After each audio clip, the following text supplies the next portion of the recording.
তোমরা রিকোয়েস্ট করেছিলে যে কোনো একটা জিনিসের কালার ভিডিও যেন ডিটেলসে আমি তোমাদের সাথে শেয়ার করি। তো সেই জন্যই আমার আজকের ভিডিওটা করা। যদিও এই সেটটার মেকিং ভিডিও আমি তৈরি করেছি তোমাদের জন্য, খুব তাড়াতাড়ি সেটাকে আমি আমার ইউটিউব চ্যানেলেই পোস্ট করব। তাই আগে আমি ভাবলাম কালার ভিডিওটাই তোমাদের সাথে শেয়ার করে নিই, যেহেতু তোমাদের ডিমান্ড এটাই, কালার ভিডিওটা দেখানো, এটাই আগে ডিমান্ড করেছিলে তোমরা, তার জন্য এটাকেই আগে শেয়ার করছি।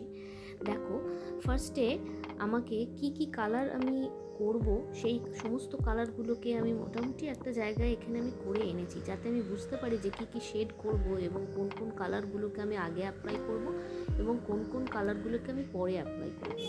চেষ্টা করবে যে কোনো লাইট শেডের কালারগুলোকে আগে সিলেক্ট করার এবং ডার্ক শেডের কালারগুলোকে পরে সিলেক্ট করার। যাই হোক, আমি এখানে বেসটাকে প্রথমে কালার করছি। বেস কালার করার জন্য প্রথমে একটা বেসটাকে কালার করার জন্য প্রথমে একটা বেস কালারকে তোমাদের সিলেক্ট করতে হবে, যেটাকে আমরা প্রাইমার হিসাবেই ইউজ করব। এবং 2-3 রকমের কালার যদি আমরা মিক্সড করে কালার করি, তাহলে নতুন অনেক ধরনের কালার তৈরি হয়। ওই জন্য একাধিক কালার আমি সিলেক্ট করি মোটামুটি। তবে কয়েকটা জিনিস আমাদের মাথায় রাখতে হয়, যে আমি কন্ট্রাস্টের কাজ করছি নাকি শেডিংয়ের কাজ করছি। তো যদি আমি শেডিংয়ের কাজ করি তাহলে একই টাইপের কালারগুলো সিলেক্ট করতে হয়, আর যদি আমি কন্ট্রাস্টের কাজ করি তাহলে আমাদের পুরো একদম অপোজিট কালারগুলোকে সিলেক্ট করতে হয়। কন্ট্রাস্টের কাজ করলে তুমি যে কালারগুলো সিলেক্ট করবে সেই কালারগুলো কিন্তু একটার সাথে আরেকটাকে মিক্সড করা যায় না। যাই হোক, এখানে আমি প্রথমে বেস কালারটাকে সিলেক্ট করেছি এবং তোমরা যেহেতু দেখছো, দেখলেই বুঝতে পারবে যে আমি কিন্তু 2 রকম কালার ওখানে ইউজ করেছিলাম। একটা রানি কালার ইউজ করেছিলাম আর একটা ভায়োলেট কালার ইউজ করেছিলাম, দিয়ে দুটো কালার দিয়ে আমি বেস কালারটা করেছি। তারপর আমি এখানে পাতাটাকে কাজ করছি। পাতার ওপর কালার করার জন্য কিন্তু শুধু পাতা কেন, যে কোনো জায়গাতেই তোমরা যখন কালার করবে, যে কোনো সেটে কালার করার সময় কিন্তু কালারের কোয়ান্টিটিটা কিন্তু মাথায় রাখতে হবে। কালারের কোয়ান্টিটি কিন্তু আমি খুব বেশি নেব না। খুব বেশি কালার কোয়ান্টিটি যদি আমি ইউজ করি, তাহলে কিন্তু আমার এই যে সূক্ষ্ম ভেঞ্জগুলো আছে আমার ক্লের ওপরে, টেক্সচারগুলো, সেগুলোতে কিন্তু ঢাকা পড়ে যাবে কালার কোটিং কিন্তু আমি 2-3বার করে ইউজ করবো না। এই কয়েকটা জিনিস কিন্তু আমাকে মাথায় রাখতে হবে। আর খুব সামান্য পরিমাণে কালার নিতে হবে, খুব বেশি কোয়ান্টিটিতে কালার নেবে না, এটাই বারবার করে বলার। দেখো, আমি একদম বেসে যে আমি লাইট গ্রিন কালারটা করেছি, খুব সামান্য পরিমাণে কালার কিন্তু করে যায়, বারবার করে কিন্তু জল ইউজ করছি, যাতে খুব প্রপারলি কালারটা স্প্রেড হয় পুরো জায়গাটায়, এবং পাতার প্রত্যেকটা যে উপশিরাগুলো আছে সেগুলো যেন খুব সুন্দরভাবে কালারে কোটিং হয়, মানে আমি যাতে খুব ভালো করে বুঝতে পারি কালারগুলো। এবার ধরো তুমি ওর ওপরে একটা মোটা করে কালারের লেয়ার দিলে, তাহলে কিন্তু তুমি খুব ইজিলি কিন্তু মানে ওইগুলো কিন্তু খুব ভালো করে বুঝতে পারবে না। অর্ধেক ভেঞ্জ কিন্তু ঢাকা পড়ে যাবে, দিয়ে যখন তুমি সেকেন্ড লেয়ারটা দিতে যাবে তখন কিন্তু ওগুলো খুব ভালোভাবে ফুটবে না। অনেকেই করে প্রথমে পুরোটাকে সাদা কালার করে নেয়, প্রাইমার করে নেয়, সেটা করতে পারো যদি তোমার কাজের ওপরে খুব বেশি টেক্সচার না থাকে। আর যদি খুব বেশি টেক্সচার থাকে, যেমন পাতাটাতে আছে, আবার অনেক সময় তোমরা একটু ডট মতো টেক্সচার করো, আরও অনেক রকমের কাটিং থাকে, কাট করে টেক্সচার করো, সেগুলোর ক্ষেত্রে আমি বলবো যে খুব বেশি কালার লেয়ার কিন্তু ইউজ করবে না। খুব বেশি কালার লেয়ার ইউজ করলে ওই একই কথা আবারও বলছি যে কিন্তু ঢাকা পড়ে যায়। তো সেক্ষেত্রে প্রাইমার হিসাবে তোমরা যেহেতু অনেকগুলো কালারকে মিক্সড করে শেডিং করে কালার করছো, সেহেতু মিক্সড করে মানে তার মধ্যে থেকেই ওই যে মিক্সড করবে যে সমস্ত কালারগুলো, তার মধ্যে থেকে যেটা একদমই লাইট শেডের কালারটাকে তোমরা বেস কালার হিসাবে বা প্রাইমার হিসাবে ইউজ করতে পারো, শুধুমাত্র ওইটুকু জায়গার জন্য। যেমন দেখো, আমি এখানে ফুলটাতে এখানে কাঠগোলাপ করেছি, এখানে কাঠগোলাপে আমি বোধহয় পিঙ্ক আর হলুদ দিয়েছি, পরে অ্যাড করেছি, এবং একদম বেস কালারটা সাদা করেছি। যেমন কাঠগোলাপের ওই ভ্যারাইটিটা যেমন হয় কালার, পিঙ্ক ইয়েলো একটা হয় কালার, সেরকম। তো এই কালারগুলোর জন্য আমি বেস কালার হিসেবে হোয়াইটটাকে ইউজ করেছি। কিন্তু পাতা যখন আমি কালার করেছি, আমি কিন্তু কোনো সাদা কালার ইউজ করিনি, এটা তোমরা দেখতেই পাবে। প্রথমে সাদা করতাম, তারপরে আবার গ্রিন করতাম, দিয়ে আবার গ্রিন করতাম, ওতে কিন্তু আমার এই ভেঞ্জগুলো অর্ধেক কিন্তু আমার কালারের লেয়ার বারবার করে কালারের লেয়ার করে কিন্তু সৌন্দর্যটা নষ্ট হয়, তার জন্য আমি ইউজ করিনি অতটা।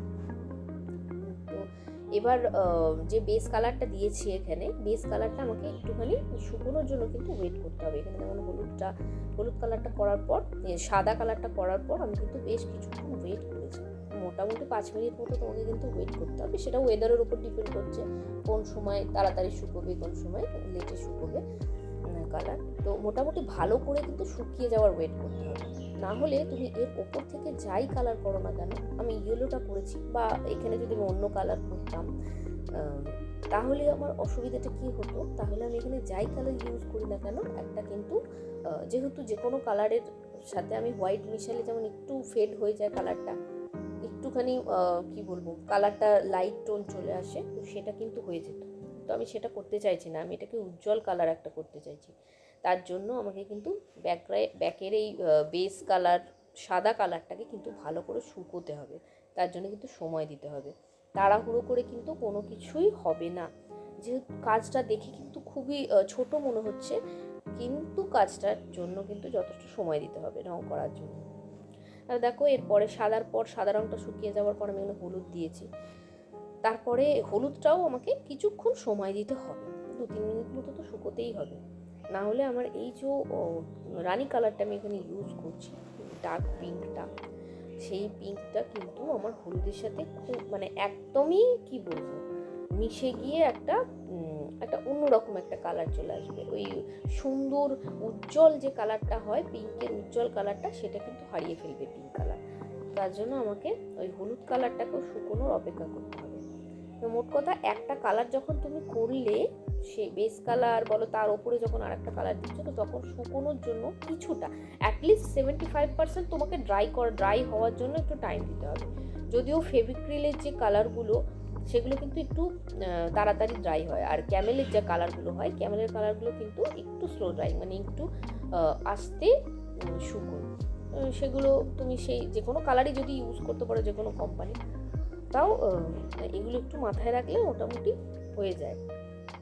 এবার দেখো তারপরে এবার ধরো তুমি ব্যাকের একটা কালার তুমি ভালো করে শুকিয়ে নিয়েছো, শুকিয়ে নেওয়ার পরে তারপর থেকে তুমি একটা ডার্ক কালার দিলে, এখানে যেমন দেখো ডার্ক কালার হিসাবে পিঙ্কটা আমি দিয়েছিলাম, কিন্তু আমার হঠাৎ করে মনে হলো যে পিঙ্ক কালারটা আমার খুব ভালো করে হলুদের সাথে মিশছে না। কিছু কিছু জায়গায় আমার মেশানো খুব দরকার ছিল, যেন মনে না হয় যে হলুদের উপর গোলাপি দাগ কাটা হয়েছে।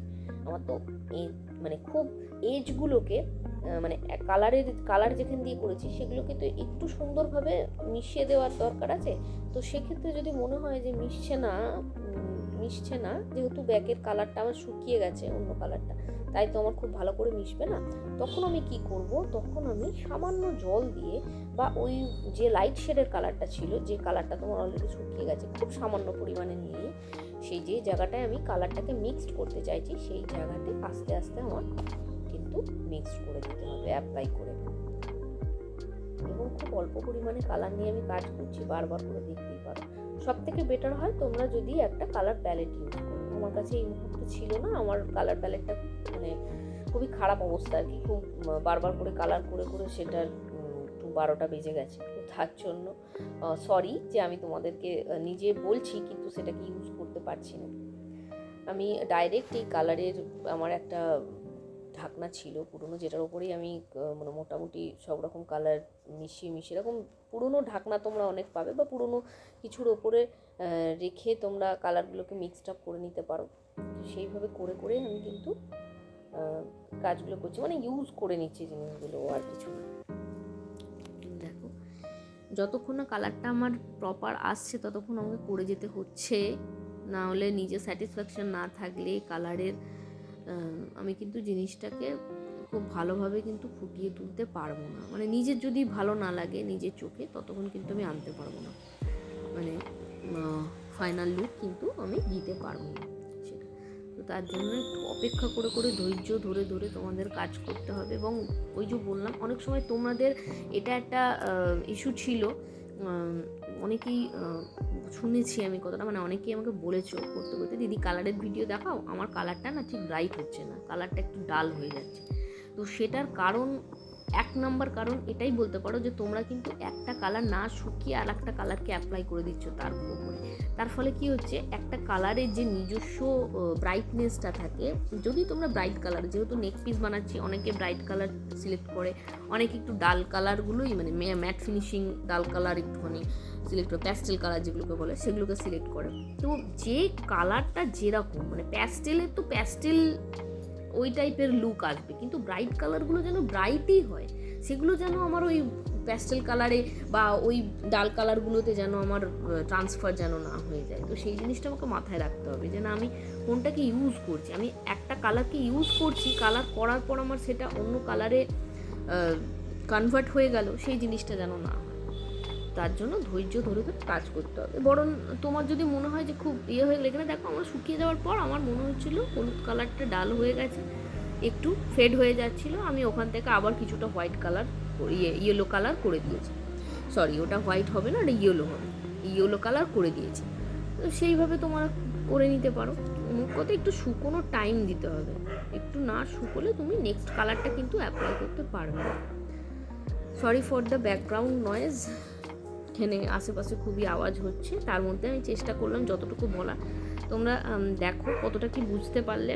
অবশ্যই কিছু যদি ডাউট থেকে থাকে, এখনও যদি কিছু কোয়েশ্চেন থেকে থাকে আমার সাথে অবশ্যই শেয়ার করতে পারো, আমি চেষ্টা করব নেক্সট কোনো ভিডিওতে সেগুলোকে ক্লিয়ার করে দেওয়ার। Thank you.